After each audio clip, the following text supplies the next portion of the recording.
അപ്പോൾ ഇന്നത്തെ cinema Blackmail, Tamil movie. GV Prakash നായകൻ, അതേപോലെ മറ്റൊരു നായകനെന്ന് പറയാം ശ്രീകാന്തിനെ, പിന്നെ അർച്ചന ക്യാരക്ടർ ചെയ്തിരിക്കുന്ന ബിന്ദു മാധവി, അതേപോലെ രമേശ് തിലക്, ഇവരൊക്കെയാണ് ഇതിലെ മെയിൻ കഥാപാത്രങ്ങൾ. പിന്നെ വില്ലന്മാരും ഉണ്ട്. അപ്പോൾ ഈ സിനിമയുടെ കഥ എഴുതിയിരിക്കുന്നതും അതേപോലെ ഡയറക്റ്റ് ചെയ്തിരിക്കുന്നതും മാരനാണ്. എന്ന് പറഞ്ഞാൽ തമിഴിൽ അങ്ങനെ ഒരു കൊടുക്കും കേട്ടോ, ഇനീഷ്യലി ഫസ്റ്റ് തന്നെ. അതാണ് മാരൻ വന്നിരിക്കുന്നത്. അപ്പോൾ പുള്ളി ഇതിൻ്റെ കഥയും അതേപോലെ ഡയറക്ഷനും പുള്ളി തന്നെ ചെയ്തിരിക്കുന്നത്. അപ്പോൾ അത് എങ്ങനെ ഉണ്ടായിരുന്നു ഞാൻ പിന്നെ പറയാം. പിന്നെ അതേപോലെ ഇതിൻ്റെ സ്റ്റണ്ട് ചെയ്തിരിക്കുന്നത് രാജശേഖറാണ്. അപ്പോൾ ഇവരൊക്കെയാണ് ഇതിൻ്റെ പിന്നണി ആൾക്കാർ. ഇനി ഈ സിനിമ എങ്ങനെയായിരുന്നു പറയാം.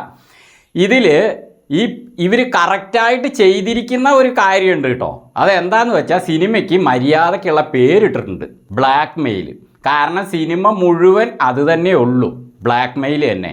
ഒരുത്തനെ ബ്ലാക്ക് മെയിൽ ചെയ്യുന്നു, അവൻ മറ്റൊരുത്തനെ ബ്ലാക്ക് മെയിൽ ചെയ്യുന്നു, അവൻ വേറൊരുത്തനെ ബ്ലാക്ക് മെയിൽ ചെയ്യുന്നു, വേറൊരുത്തൻ വേറൊരുത്തിയെ ബ്ലാക്ക് മെയിൽ ചെയ്യുന്നു. ബ്ലാക്ക് മെയിലോ ബ്ലാക്ക് മെയിൽ, അതാണ് ഈ സിനിമ. അപ്പം പേര് കറക്റ്റാണ്. പിന്നെ ബ്ലാക്ക് മെയിൽ ചെയ്യുന്ന വിഷയമാകട്ടെ, അത് ഇടയ്ക്കിടയ്ക്ക് അവിടെ ഇവിടെയൊക്കെ മിസ്സിങ്ങും പോക്കും കാര്യങ്ങളും അങ്ങനെയൊക്കെയാണ് സിനിമ ഇതിൽ ബ്ലാക്ക് മെയിൽ ചെയ്യാൻ ഒരു കാര്യമല്ല, വേറെയും കുറേ കാര്യങ്ങളുണ്ട് കേട്ടോ. 2-3 സംഭവങ്ങളുണ്ട്. ഓക്കെ, അപ്പോൾ ഈ ചെയ്യുന്ന 2-3 ബ്ലാക്ക് മെയിലുകളും തന്നെ വിഷയം അത്ര സുഖമുള്ളതല്ല. സിനിമയെക്കുറിച്ച് ഞാൻ ടോട്ടലി പറയുകയാണെങ്കിൽ സിനിമ അത്ര പോരാ, ഒരു സുഖമില്ല. ശരിക്കും പറഞ്ഞാൽ GV പ്രകാശിനെ ഒരു നായകനെ പോലെയേ തോന്നുന്നില്ല. ഉള്ളത് പറയാമല്ലോ, പുള്ളിക്ക് നായകനെ പോലെ നമുക്ക് തോന്നണമെങ്കിൽ അതിന് മാത്രമുള്ള ആക്ഷനും കാര്യങ്ങളും അഭിനയവും ഒക്കെ വേണം. പുള്ളി വല്ല ചെറിയ കുട്ടികളെ പോലെ ഇങ്ങനെ ഓരോ കാര്യങ്ങൾ ചെയ്ത് അങ്ങനെ സിനിമ പോകുന്നു എന്നല്ലാതെ വലിയ സുഖമൊന്നുമില്ല. ഇതിൽ ആക്ഷൻ ഉണ്ട്, അത് ചെയ്തിരിക്കുന്നത് രാജശേഖർ ആണെന്നൊക്കെ എഴുതി കാണിച്ചു. രാജശേഖർ ആക്ഷൻ ചെയ്തിട്ടുണ്ട്, എന്നിട്ട് ആക്ഷൻ എവിടെ? ആക്ഷൻ ഒരു സാധനം വേണ്ടേ?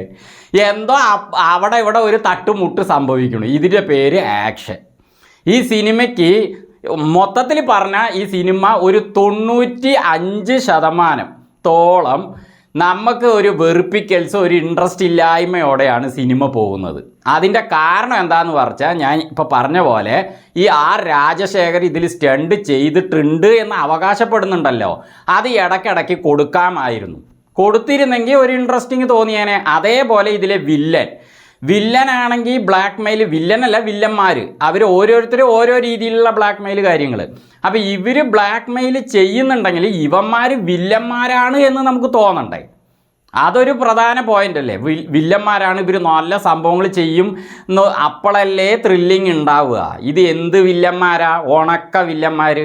വെറുതെ ബ്ലാക്ക് മെയിൽ ചെയ്തിട്ട് മിണ്ടായിരുന്നാൽ മതിയോ?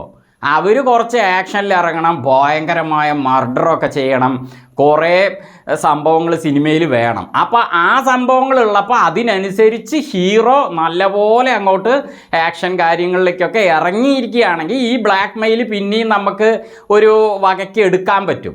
ഇത് ഒന്നുമില്ലാതെ വെറും ബ്ലാക്ക് മെയിൽ, വെറും മിസ്സിങ്, ചാട്ടം ഓട്ടം, ഇത് തന്നെ ഉള്ളൂ സിനിമയിൽ. അതാണ് ഇതിൽ ശരിക്കും പറഞ്ഞാൽ ഇതിൽ അർച്ചനേനെ ബ്ലാക്ക് മെയിൽ ചെയ്യുന്ന അർച്ചന കഥാപാത്രം കേട്ടോ, ബിന്ദു മാധവിയാണ് ചെയ്തിരിക്കുന്നത്.